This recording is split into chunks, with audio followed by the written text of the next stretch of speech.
मौत आने की 3 निशानियां, यानी जब मौत आने का वक्त करीब होता है तो यह 3 निशानियां जाहिर होती हैं, और जब यह 3 निशानियां पूरी हो जाएं तो समझ लेना कि मौत का वक्त करीब है। प्यारे दोस्तों, एक मर्तबा मलकुल मौत यानी हजरत इजराइल अलैहिस्सलाम हजरत याकूब अलैहिस्सलाम के पास पहुंचे तो हजरत याकूब अलैहिस्सलाम ने फरमाया कि क्या तुम मेरी रूह कब्ज करने के लिए आए हो या मुझसे मुलाकात करने के लिए? तो मलकुल मौत अलैहिस्सलाम ने फरमाया, ए अल्लाह के प्यारे नबी, मैं रूह कब्ज करने के लिए नहीं आया बल्कि आपसे मुलाकात करने के लिए आया हूं। तो याकूब अलैहिस्सलाम ने फरमाया, ठीक है, लेकिन जब तुम मेरी रूह कब्ज करने के लिए आओ तो कोई कासिद मेरी तरफ रवाना करना, कोई पैगाम मेरी तरफ भेज देना। तो मलकुल मौत ने कहा कि मैं जब आपकी रूह कब्ज करने के लिए आऊंगा तो उससे पहले 2 या 3 कासिद आपकी तरफ रवाना करूंगा और वह आपको इत्तिला दे देंगे। चुनांचे एक वक्त आया जब मलकुल मौत यानी हजरत इजराइल अलैहिस्सलाम हजरत याकूब अलैहिस्सलाम के पास अचानक आ गए और रूह कब्ज करने की बात कही। तो हजरत याकूब अलैहिस्सलाम ने फरमाया कि तुमने तो मुझसे कहा था कि मैं कोई कासिद भेजूंगा, यानी कोई पैगाम देने वाले को आपके पास रवाना करूंगा, आप अचानक रूह कब्ज करने नहीं आओगे। तो मलकुल मौत यानी हजरत इजराइल अलैहिस्सलाम ने फरमाया कि मैंने आपकी तरफ कासिद भेजे थे और वह भी 3 कासिद भेजे थे। हजरत याकूब अलैहिस्सलाम ने कहा, वह कौन से कासिद थे? मलकुल मौत ने फरमाया, पहला कासिद मेरा यह था कि आपकी दाढ़ी और सर के काले बाल जो हैं वह सफेद होने लगेंगे। दूसरा कासिद मेरा यह था कि आपकी जिस्म में जो ताकत और तवानाई थी वह खत्म होने लगी और आपके जिस्म में कमजोरी आने लगी। और तीसरा कासिद मेरा यह था कि आपकी कमर जो बिल्कुल सीधी थी वह आहिस्ता आहिस्ता झुकने लगी। तो यह 3 निशानियां मलकुल मौत ने बतलाई हैं और मलकुल मौत यानी हजरत इजराइल अलैहिस्सलाम ने फरमाया कि हर मरने वाले के पास तकरीबन मेरे कासिद आते रहते हैं, लेकिन लोग उनको समझते नहीं, उनको मानते नहीं। हवालात की सलाखों के पीछे से मैं उसे नमाज पढ़ता देख रहा था। वह 25-26 साल का खूबसूरत नौजवान कत्ल के मुकदमे में 2 दिन पहले ही यहां लाया गया था, जहां से कुछ दिन की अदालती कार्रवाई के बाद उसे बड़ी जेल मुंतकिल किया जाना था। उसके खिलाफ केस काफी मजबूत था, इसलिए गुमान गालिब था कि 1-2 पेशियों के बाद ही उसे सजाए मौत सुना दी जाएगी। मैं एक आर्मी वाला हूं और पहले दिन ही से मेरा रवैया और लहजा उसके साथ काफी सख्त रहा था, लेकिन उसके लबों पर हमेशा एक दिल मोह लेने वाली मुस्कुराहट होती थी और हमेशा वह मुझे बड़ा समझते हुए अदब से और नरम लहजे में बात करता था। मुझ जैसा सख्त इंसान भी 2 दिन में ही उसके अच्छे अखलाक के सामने हार गया था। अब वह सलाम फेरने के बाद दुआ मांग रहा था कि मैं उसे देखता ही रह गया।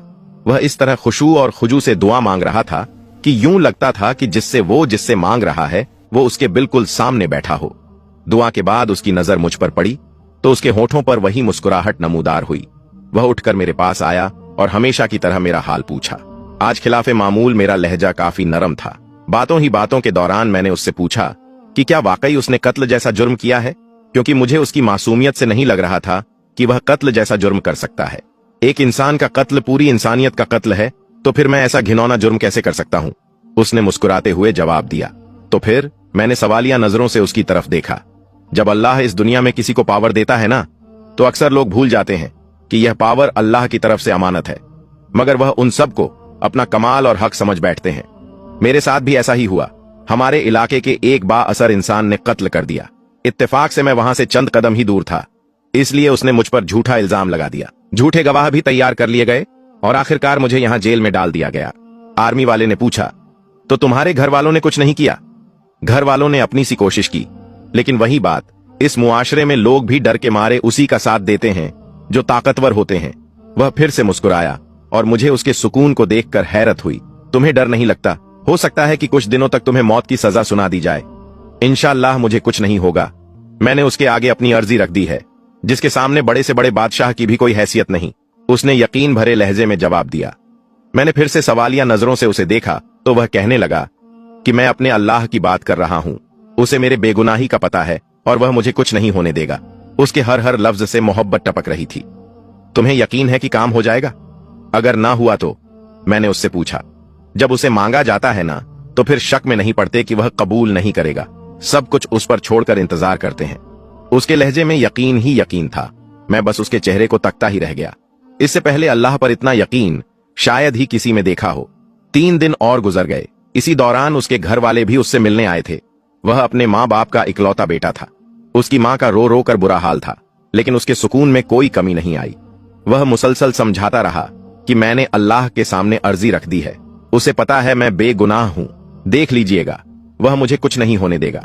मैंने अल्लाह पर इतना यकीन इससे पहले सिर्फ पढ़ा ही था, लेकिन कभी नहीं देखा था। मेरे दिल में अब उसके लिए अकीदत के जज्बात पैदा होना शुरू हो गए। शायद अल्लाह की मोहब्बत होती ही ऐसी है जो पत्थर दिल को भी पिघला देती है। फिर जिस दिन उसे अदालत में पेश किया जाना था, उससे एक दिन पहले ही अजीब वाकया पेश आया। जिस शख्स ने खुद कत्ल करके इल्जाम उस पर लगाया था, वह अपनी बीवी और इकलौते बच्चे के साथ गाड़ी में कहीं जा रहा था कि उसके साथ एक खौफनाक हादसा पेश आया, जिसके नतीजे में उसकी बीवी और बच्चे तो मौके पर ही मर गए और उसे जख्मी हालत में हॉस्पिटल में एडमिट कर दिया गया। काफी घंटों में होश में आने के बाद उसे बीवी और बच्चे के मरने की खबर मिली तो उसकी हालत और बिगड़ गई। इसी जानकी के आलम में उसे कुछ याद आया। उसने चीख कर करीब में मौजूद डॉक्टर को उसकी वीडियो बनाने का कहा। जिद करने पर डॉक्टर ने नर्स को वीडियो बनाने का इशारा किया तो उसने वीडियो में बड़ी मुश्किल से अपने जुर्म को कबूल किया और उस नौजवान को बेगुनाह करार देकर हाथ जोड़कर माफी भी मांगी। उसने डॉक्टर से वादा किया कि वह यह वीडियो जरूर पुलिस स्टेशन लेकर जाएगा। शायद बीवी बच्चों के मर जाने के बाद और अपनी हालत का इल्म हो जाने के बाद वह इस गुनाह को साथ लेकर मरना नहीं चाहता था। उधर वीडियो पुलिस स्टेशन पहुंची, इधर वह शख्स मर गया। उधर आज अदालत में उस बेगुनाह इंसान की पेशी थी और अदालत के सामने उसकी बेगुनाही का यकीन न करने वाला सबूत वीडियो की शक्ल में मौजूद था। इसीलिए उसे बाइज्जत बरी कर दिया गया। आर्मी वाला नौजवान कहता है कि मैं अदालत के कमरे खड़ा गुमसुम सा सोच रहा था कि अल्लाह उन बंदों की जो सही मानों में उस पर ईमान लाते हैं, उनकी कैसे मदद कर सकता है। उसकी हथकड़ियां खोल दी गई। उसकी मां रोते हुए उससे लिपट गई और बाप की आंखों में भी आंसू थे। शायद इसी वजह से कि अल्लाह ने उसे उन हालात में तन्हा नहीं छोड़ा था और इस तरह से उसकी मदद की थी जिसका किसी को वहमो गुमान भी नहीं था। दोस्तों, बेशक अल्लाह बड़ा बेनियाज है। अगर आप किसी के साथ जुल्म करेंगे तो उसकी सजा आपको भुगतनी पड़ेगी।